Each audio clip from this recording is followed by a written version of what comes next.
So I'm preparing to do a Guillermo Rigondeaux video, and in this video I want to talk about how to promote a guy who is coined quote unquote boring.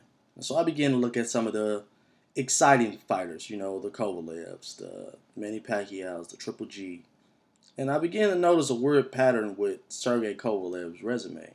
It's nothing I did intentional. It's nothing I'm necessarily accusing him of, but it almost is food for thought in that he really hasn't faced many punchers at all. Like none. He's the one of the biggest guys he's faced as far as that's not on journeyman level that has a little pop is Pascal. And Pascal is not this big puncher that people are making him out to be. He doesn't have this tremendous knockout ratio. In fact, most of the big fights that I can think of from John Pascal, all of those went to distance. So he's definitely not this massive puncher at all. He has a little pop, but nothing to really write home about. Another guy he's faced who actually dropped him and fought him to a split decision, which probably mean he lost, given the trajectory of both guys' careers, was Darnell Boone. Darnell Boone dropped Sergey Kovalev in the first fight. Maybe the fight wasn't that popular. Maybe they screw up the internet, but I can tell you right now, it's hard to find any clips of that first fight. But you can find several articles saying that Sergey Kovalev got off the mat for the first time for a split decision victory. And I believe he also fought Darnell Boone again. Now, the second time was a blowout, and you can see that fight.